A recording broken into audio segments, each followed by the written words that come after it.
जय तिरंगा मेरे प्यारे दोस्तों, जय भारतीय दोस्तों। 6 सेकंड सेल्फ स्टडी टिप्स। दोस्तों, एग्जाम से पहले पढ़ने के 6 तरीके। दोस्तों, आज हम एग्जाम टाइम में यूज होने वाले स्टडी के 6 टिप्स देखेंगे, जिन्हें अगर हम यूज करें तो हम कॉम्पिटिटिव एग्जाम क्लियर करने में चांसेस को ऑलमोस्ट डबल कर सकते हैं। इसमें सबसे पहला टिप्स आता है, स्वयं अध्ययन करें। अगर हमें किसी भी एग्ज़ाम को क्रैक करना है तो हमें कोशिश करनी चाहिए कि हम at least 6 hour per day self study में इन्वेस्ट करें, और जब भी हम ये टाइम इन्वेस्ट करें तो हमें एक आइसोलेटेड प्लेस पर होना चाहिए, जहाँ पर कोई भी ना हो, हमारा स्मार्टफोन दूर हो, हमारा इंटरनेट ऑफ हो और कोई भी हमें डिस्टर्ब ना करे। इसके लिए कॉल न्यू पोत की बुक डीप वर्क में 4 मेथड दिए गए हैं, जिसमें सबसे पहला आता है मोनास्टिक अप्रोच। इस अप्रोच में जब तक हमारे एग्जाम्स क्लियर नहीं हो जाते हैं, हम एक मोंक की तरह, एक तपस्वी की तरह सबसे दूर रहते हैं और सिर्फ अपने गोल पर फोकस करते हैं। बायमोडल अप्रोच, जिसमें हम थोड़े दिनों के लिए किसी जगह पर जाते हैं, हमारा सेल फोन ऑफ होता है, कोई डिस्टर्बेंस नहीं होती है और उस जगह थोड़ी दिन फोकस करके वापस थोड़ी दिनों के लिए नॉर्मल लाइफ में आ जाते हैं और दोबारा से उसी जगह पर चले जाते हैं। थर्ड नंबर है रिथमिक अप्रोच। इस टेक्निक में हम थोड़े टाइम के लिए हम एक रूप में जाते हैं जो कि बिल्कुल डिस्टर्बेंस फ्री है, वहाँ पर थोड़ी आवर्स पढ़ते हैं और वापस फिर अपने नॉर्मल लाइफ में आ जाते हैं। जर्नलिस्टिक अप्रोच, जिनकी लाइफ एक्सट्रीमली बिजी है, जैसे कि अगर किसी की जॉब है वो इस टेक्निक को यूज कर सकता है। जॉब अभी आपको फ्री टाइम मिलता है, आप डीप वर्क करने लग जाते हैं, चाहे फिर आपको सिर्फ 15 मिनट ही फ्री क्यों न मिला हो, इतने छोटे टाइम के लिए भी आप अपना मोबाइल बंद करके पूरे फोकस तरीके से अपना सिलेबस ख़त्म करें। 2 नंबर है पढ़ाई का सबसे अच्छा तरीका, कॉल न्यू पोत। बोलते हैं कि बहुत ही कम ऐसे स्टडी टेक्निक्स है जो कि बेस्ट है। इनमें से एक बेस्ट मेथड है एक्टिव रिकॉल का। हम में से कई लोगों इसे फाइमेनाम टेक्निक भी बोलते हैं। अगर हम इस बेस्ट स्टडी टेक्निक को यूज करना चाहते हैं तो पहले हम किसी टॉपिक को पूरे फोकस तरीके से पढ़ते हैं और फिर उसके बाद अपनी बुक को बंद करके उस टॉपिक को एक्सप्लेन करते हैं बहुत ही स्लोली और पूरे इसे सेंटेंस यूज करके। इस वक्त हम ऐसा प्रिंटेड कहते हैं कि हम किसी को पढ़ा रहे हैं। हम में से कोई स्टूडेंट को ऐसा लगा सकता है कि वो उस तकनीक को यूज नहीं कर सकते क्योंकि उनके घर में स्पेस कम है और इसके उनके घर वालों डिस्टर्ब हो जा सकते हैं। तो उसके लिए आप अपनी वॉल्यूम बहुत कम कर सकते हो, ताकि हम सिर्फ प्रिंटेड करें कि हम किसी को पढ़ा रहे हैं। वैसे आप अपनी वॉइस को रिकॉर्ड भी कर सकते हैं और उसे बाद में सुन सकते हैं, ताकि आपको रिवीजन हो जाए। कॉल के अकॉर्डिंग ये बेस्ट मेथड है स्टडी का। इस मेथड से स्टडी करने से आप थक जाओगे क्योंकि आपका माइंड एक्टिवली काम कर रहा है और इसलिए आप 4 से 6 घंटा में आप उतना ही सिलेबस का परेशान कंप्लीट कर लोगे जितना आपके फ्रेंड 10 से 12 घंटे में स्लो वर्क करके नहीं कर पाते। दोस्तों, थर्ड है ब्रेक लेकर पढ़े। नेक्स्ट आता है पोमोडोरो टेक्निक को यूज करें। बेसिकली ये टेक्निक कहती है कि आप 50 मिनट स्टडी करो, फिर 10 मिनट की ब्रेक लो, या फिर 25 मिनट स्टडी करो, फिर 5 मिनट के ब्रेक लो। अगर हम इस मेथड से स्टडी करते हैं तो इसके 2 फायदे हैं। इसका पहला फायदा ये है कि हम टाइम पर फोकस करते हैं, ना कि टास्क पर। अगर हम ऐसा करते हैं तो हमें ये टेंशन नहीं होगी कि सिलेबस कब ख़त्म होगा, क्योंकि हमें पता है कि हमें सिर्फ 25 मिनट ही पढ़ना है, फिर चाहे इस टाइम में एक चैप्टर ख़त्म हो या एक आर्टिकल। दूसरा है इस टेक्निक का दूसरा फायदा है कि हम स्टडी को कम टैलेंट और इसलिए होगा क्योंकि आप अपना स्टडी टाइम बहुत कम कर दिया है, सिर्फ 25 मिनट। इसलिए कम मोटिवेशन होने के बावजूद हम अपने माइंड को कन्विंस कर देंगे कि यार 25 मिनट ही हो तो पढ़ना है, चलो पढ़ लेता हूँ।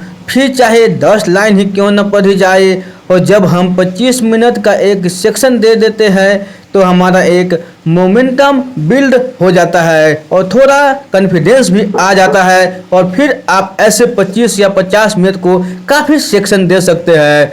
जब हम में से कोई सारे स्टूडेंट इस टेक्निकों को इतना ज़्यादा सीरियसली ले लेते हैं कि उन्हें लगता है कि उन्हें एग्जैक्टली 25 मिनट ही पढ़ना है और एग्जैक्टली 5 मिनट की ही ब्रेक लेनी है, और ऐसा बिल्कुल नहीं है। बस इस कॉन्सेप्ट को समझिए कि हम इसे क्यों यूज कर रहे हैं और अपने कंफर्ट के अकॉर्डिंग टाइमिंग को थोड़ा ऊपर नीचे कर लीजिए। अगर हम ब्रेक की बात करें तो हम ब्रेक में कुछ भी कर सकते हैं, बस गोल ये ही है कि हमारा माइंड रिलैक्स होना चाहिए। जैसे मैं आपको रिकमेंडेड करूँगा कि आप इस टाइम में 5 से 6 डीप ब्रेथ ले और थोड़ा सा रूम में ही वॉल कर ले। चौथा है सिर्फ एग्जाम पॉइंट ऑफ व्यू से पढ़ें। ये स्ट्रेटजी कहती है कि जब हम पढ़ रहे हो तब हमें सिर्फ अपने एग्जाम के लिए ही पढ़ना है, यानी एक्स्ट्रा चीज़ें बिल्कुल नहीं करनी है। कोई भी चीज़ जो आप पढ़ रहे हो अगर उसके एग्ज़ाम में आने के चांसेस कम हैं तो वह एक बहुत बड़ा टाइम वेस्टर है और हमारा एग्ज़ाम क्लियर होने की प्रोबेबिलिटी बहुत कम कर देगा।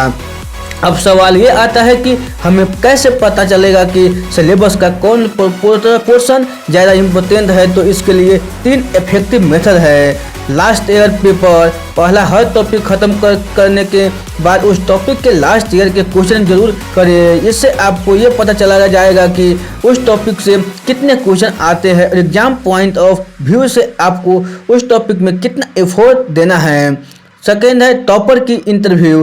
दूसरा, उन लोगों से बात करें या उन टॉपर्स के इंटरव्यू पढ़े जो एग्ज़ाम क्लियर कर चुके हैं, क्योंकि इन लोगों के पास एक्सपीरियंस है कि कौन सा टॉपिक इम्पोर्टेंट है। तो हमें सिर्फ अपनी ही गलतियों से नहीं सीखना है बल्कि औरों की गलतियों से भी सीखना है। इसलिए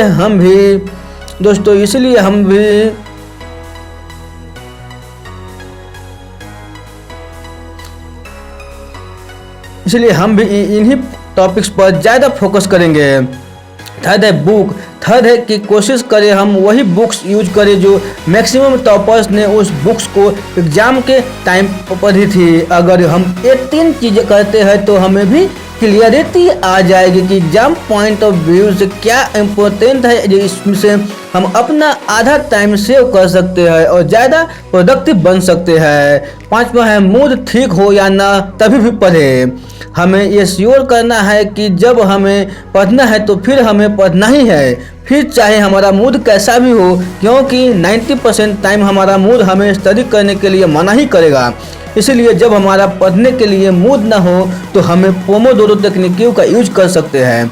जब हम 25 मिनट तक पढ़ लेते हैं तब मैक्सिमम कवरेज में हमारा स्टेट ऑफ माइंड चेंज हो चुका होता है और एक मोमेंट बन चुका होता है, और फिर उसके बाद 50-50 मिनट के या फिर अपनी कैपेसिटी के अकॉर्डिंग ज़्यादा सेक्शन के अकॉर्डिंग पढ़ाई में इन्वेस्ट कर सकते हैं।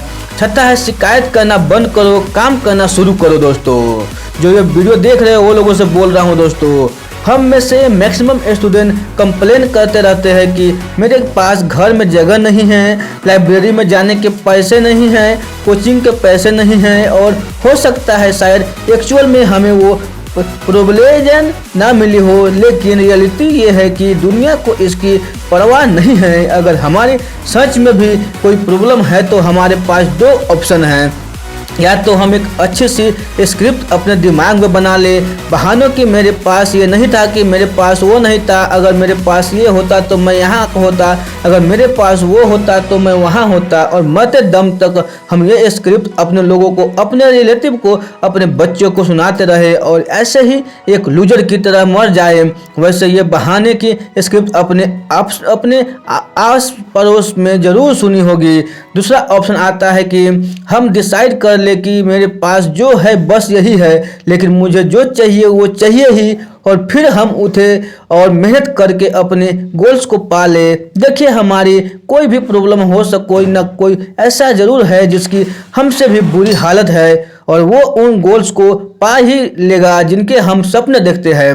आप अपनी कंडीशन बताइए और मैं उससे भी आपका बेस्ट स्टोरी बताऊंगा जिसने आपने लाइफ में उन प्रॉब्लम के बावजूद अपने गोल्स अचीव कर लिए। इन शौत हमें बहाने नहीं मारने हैं, हमें कंसिस्टेंस रहना है। अगर हम कारगिल के शेर शाह परमवीर चक्र अवार्डी कैप्टन विक्रम बत्रा की बात करें तो उन्होंने 11 बार अपनी एसएसबी की इंटरव्यू क्लियर किया था। अगर वो 10 बार में ही क्विट कर देते तो और ऐसा बोलते कि यार यहाँ तो अम्बेसडर लगते हैं, सिस्टम की करप्ट है, ये है वो है, तो हम इनका नाम नहीं जानते। और ऐसे बहुत से कॉलेज है। दोस्तों हमने 6 स्टडी टिप्स देखी है, जिसमें सबसे पहली टिप थी कि कोचिंग ट्यूशन सब ठीक है, लेकिन सेल्फ स्टडी के बिना एग्जाम क्लियर नहीं हो सकता।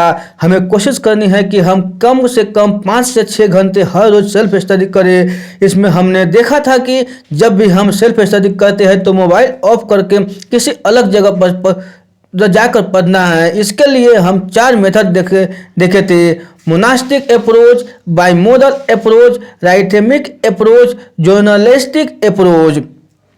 फिर हमने देखा था कि जब भी हम स्टडी करते हैं तो हम एक टॉपिक को पढ़ने के बाद बुक बंद करके हमें सारे टॉपिक एक इस तरह से बोलते हैं कि जैसे हम किसी को पढ़ा रहे हैं। इसमें हमें कंप्लीट सेंटेंस यूज करने हैं और थोड़ा स्लोली बोलना है। उसके बाद हमने देखी थी कि हर 25 मिनट या 50 मिनट के बाद हमें ब्रेक लेनी है और इसे हम पोमोडोरो टेक्निक बोलते हैं।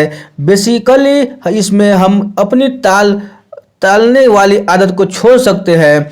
हमें सिर्फ एग्जाम पॉइंट ऑफ व्यू से पढ़ाई करनी है और एक्स्ट्रा कुछ भी नहीं पढ़ना है। इसके लिए हमें लास्ट ईयर के क्वेश्चन करने के और जो लोग एग्जाम क्लियर कर चुके हैं उनसे इंटरेक्ट करना चाहिए, चाहे उनके इंटरव्यू पढ़े, ताकि हमें पता चले सके कि किस टॉपिक पर हमें कितना एफर्ट डालना है।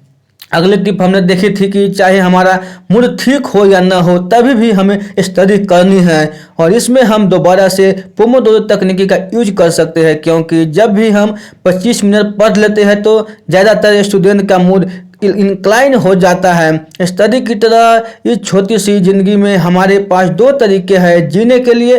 पहला ये है कि हम बहाने की एक अच्छी सी स्क्रिप्ट तैयार करें कि क्यों हम इस लाइफ में कुछ अचीव नहीं कर पाए, ताकि जब भी हमें कोई बोले कि आप क्या करते हो तो हम उस स्क्रिप्ट को उस आदमी को सुना दें।